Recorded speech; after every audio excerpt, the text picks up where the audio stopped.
Good evening, guys. Another wee session on the canal. Bit of late finish for work today, so couldn't do too much. Yeah, so we're back in the same canal, different wee stretch. Going to try with the drop shot again, but maybe use slightly bigger lures this time. Yeah, I think the last time I would like to get a slightly bigger perch, but you never know. So again, when I left the house it was really nice weather, but now on off rain, drizzly rain, as we always say, the kind of rain that gets you soaking. So yeah, we'll give it a wee bash. What I've got on this time, I've got one of these wee pintail, yellow pintail fry things. There's my finger for the size comparison, even though that's not a great size comparison because I'm a bit of a giant myself. But we're going to walk away from the car, and there's a few spots that I've got in mind, and we're going to walk back down towards the car and hit a few of the hot spots. I don't think I'm going to spend too much time on the in-between stretches unless I see shoals of fish, but in this light there's probably not going to be much sight fishing. So without further ado, I'll see you at the first cast. Okay, so just came to the first wee spot. I don't know whether to cast here or walk past it. I don't know if you're able to see, the water's very dirty. It looks like a boat's went through not too long ago, or it's just the wind that's churning it up. So the weather here in Scotland, it's actually got a wee bit cooler, which is thankful. I'm actually out in a hoodie today. First time in about 2 weeks I've been wearing a hoodie. Again, little pintail, just nipped through the head. I don't know, about a foot and a half dropper again. Plenty of fluoro on the line, you can see right here. Oh, I've caught my weight in the net, which is never good because it'll just snap off. There we go. So yeah, see the line, that's where it stops. Just giving me plenty of options if I want to stop and change or change rigs. So we'll get a wee bash and we'll see if we can pick anything up at this first wee spot. I'm not casting anything in particular or any sort of scheduled cast. I'm just kind of randomly casting about to see if we can get a few bumps, a few hits. Roughly gauge where the fish are going to be.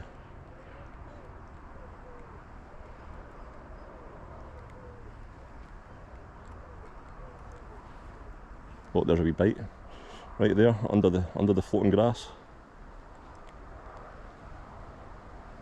That might have been a wee pike because it seemed to hit it and just disappear. I can actually see my lure coming through the water just now. And there's nothing following it in, so yeah, that might have been a wee jack pike having a wee go at it. Let's see.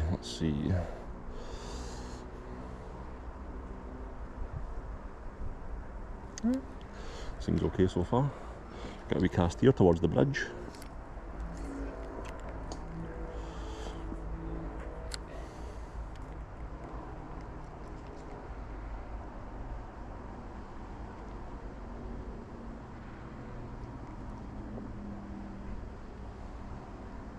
It's quite hard to tell sometimes when you're using small weights, trying to differentiate between bites and snagging on a bit of weed, or snagging or getting stuck in the silt on the bottom. A few times there I've had my lines went tight a few times, and if you ping that over a wee bit of weed or a wee bit of grass on the bottom, it can feel like a bite. But generally speaking, when you get a bite, you know about it.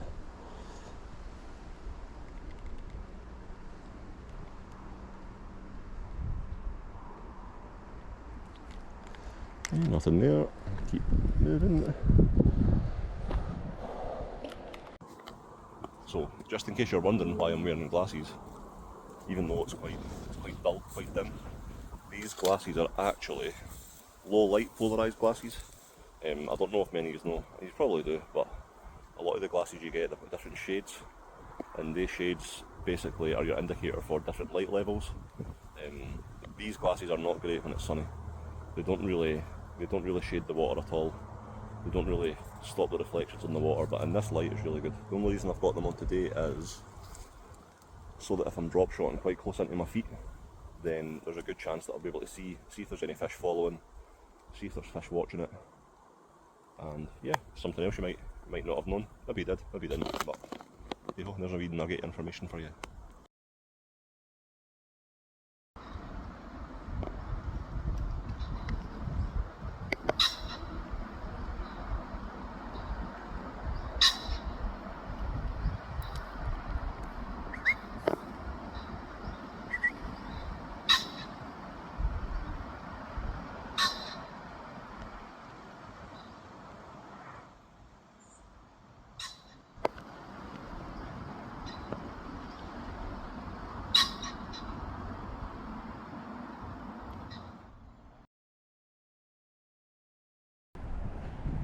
Okay, so there's a lot of scum in the water here, which I quite like the look of. So if I can get a cast somewhere, I'm going to...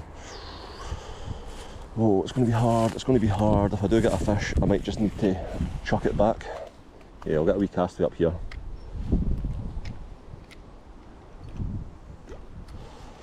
Again, quite a thin canal, quite shallow.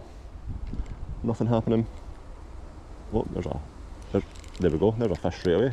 Hey! Wee perch, swing it up.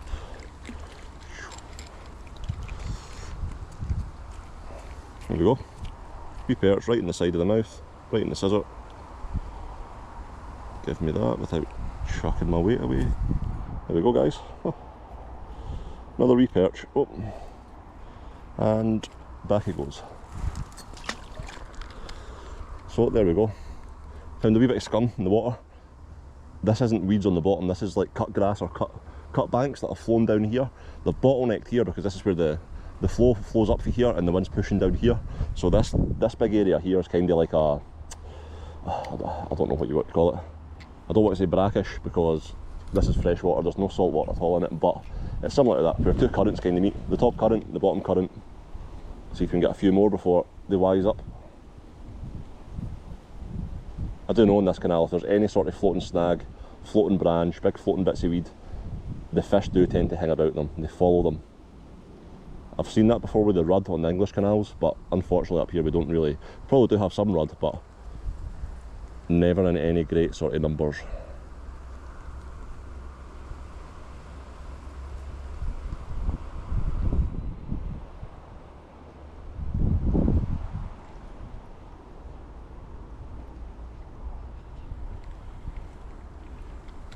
Back out. So I wonder if that perch might have just went and told his pals.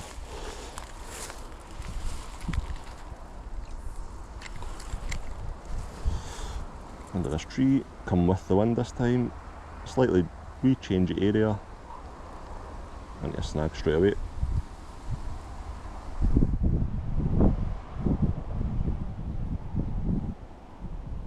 Yeah, this wind's proven pretty difficult to control my line. Oh, that was a fish right down at my feet. Oh, and again, probably the same one.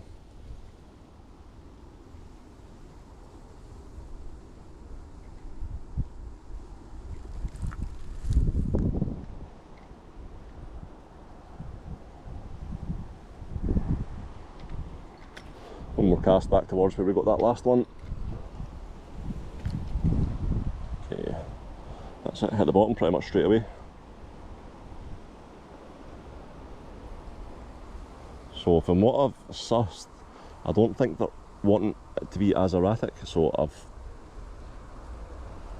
I've hooked a big massive snag here. Either that or it's the biggest perch or pike in this canal, but yeah, I think it's going to be a big bollyweed. No, it's a bag. Yeah, big branch, big bag. Now I just need to make sure that I don't actually snap my setup off, because it's a bit dark to be resetting up. But I've only got fairly light fluoro on, so I need to be careful. Okay, there we go. Let's get this free.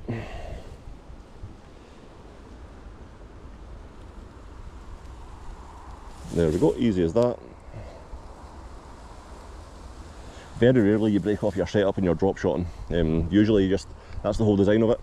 It pinches through the weight at the bottom, and all that happens is it just snaps the weight off, and you get the rest of it off, and you just stick a new weight on and crack on again. It just takes some practice tying them up to begin with. It can be very frustrating, especially if you're trying to do an Albright knot with thin braid and thin fluoro. But the key to it is just make sure when you're tightening that knot that everything stays nice and in line, and the back end of it doesn't overlap the other areas. Keep it nice and wet, nice and smooth.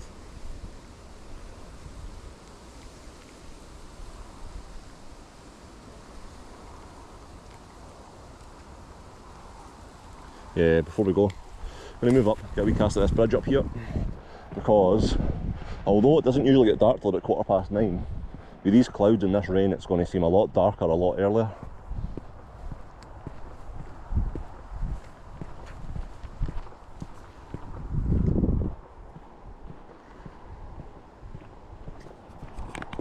Okay, so I'm about one swim away from the bridge now. I'll get a wee cast in here, just along this bank. That was I was trying to get a cast, it looked good. No wind. That's a really tough bank along there. One wee clear in here, and we'll give it a bash.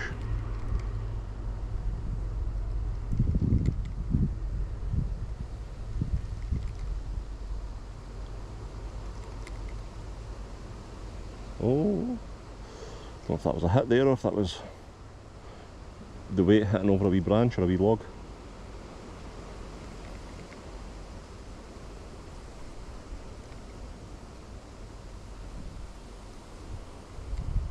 Again guys, the thinner the braid you've got, the more you'll feel. If you've got really thick braid on trying to do this, you won't get the feel and you won't get the sensitivity through your rod. So you should probably use any sort of perch fishing. I would recommend quite a thin braid, maybe £20, £25. That'll probably give you the same sort of diameter as maybe 4-6 pound fluoro. Go to the far side. Again, like you seen earlier, you know pretty soon if you're drop shotting with small lures like this, the perch usually aren't too fussy. They become fussy when you're trying to target big ones and single out big ones, but if you're just trying to find fish, if you chuck out a lure, something like that, a wee worm imitation, I don't know, something pretty basic, cheap, you can get plenty of them off Temu and some of the Chinese websites. Oh, that was that might have been a pike, that one. There we go. Is that a bigger perch? Not yet, slightly bigger, slightly bigger.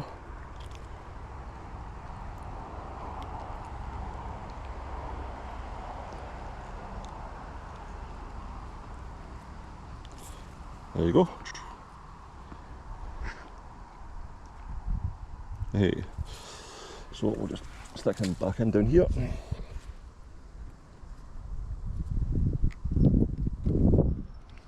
So they seem to be sitting in the middle of the water. That was the last one as well. I got a bite in the middle, not the sides. Usually, quite a lot of time you find canals tend to be sloped, both sides. More often than not, you have one steep side and one shallow side, but they do usually both slope down to the same sort of depth all the way across. And what you often find is the perch and the predatory fish will sit in the thirds of the canal.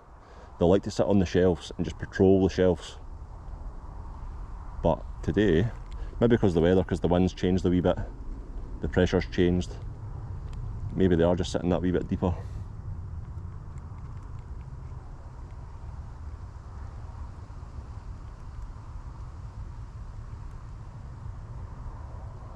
There's a fish. Oh, almost.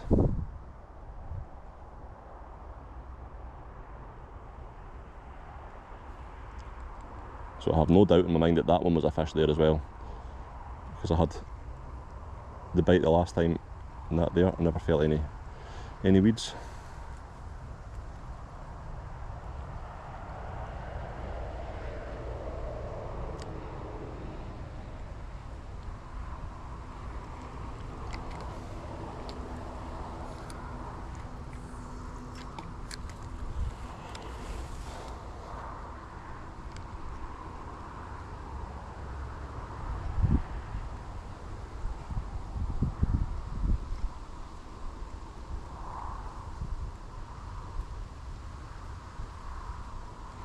Big bit of weed on my line there, that's not what we want. Hopefully if we bring it in slowly enough, oh there we go, it's popped off, ideal.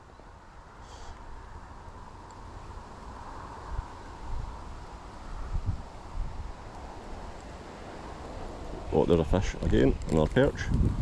Hey, let's just swing this one up. Oh. So every single one of them have been hooked in the top of the mouth, which I find quite interesting. I'll need to have a wee look into that and find out. Look at this one here. This one's been attacked by a pike. See its fin at the top? Oh, sorry, I'm aiming the camera the wrong way. Fin at the top. So yeah, it's either been attacked by a pike or it's been stuck on an outboard, hit by an outboard, or a bird. Who knows? Could be a multitude of things. So this bridge we're approaching is what I know as Pigeon Bridge. and if we're lucky, we'll talk to some pigeons.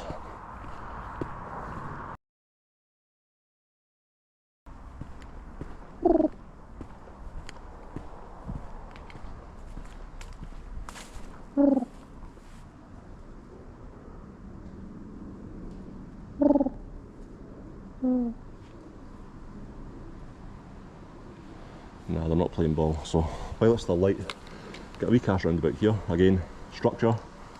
Perch love some structure. I know for a fact the pike like this bit as well. I have got a few pike for in here. Better stamp one as well for this canal.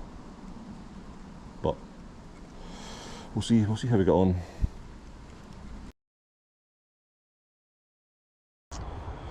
Okay guys, so last cast, losing light, getting hungry, getting thirsty, never getting bored though.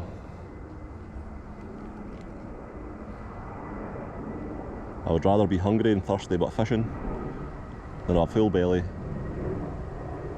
have my thirst quenched and not be fishing. It's just the way it goes. To be honest, I think the last half an hour, last 20 minutes, my motivations kind of went because, like I say, this canal doesn't fish well at all when it's sort of an hour before dark, 45 minutes before dark. But yeah, that's pretty much going to be us now. Hoping to try and get out fly fishing for pike this week and get a few fish to show you a bit about that as well. But that's weather dependent and it's also work dependent. So I work in construction, so it's very hard to have set hours. So I just need to go with the flow and see what happens. But yeah guys, that's me. I'll see you at the next one. So guys, that's me for today, for tonight. Yeah, wee hour after work, like I say. Not ideal, but finished late at work, not really much I can do. Trying to get out as much as possible, bring you as much footage as possible. Hopefully you enjoyed it. Hopefully you got some wee tips. I'm going to try and get out this week again. I'll try and get an early finish. I'll try and get out in the fly rod for the pike. That'll be good for you to see. But yeah, I'll see you at the next cast.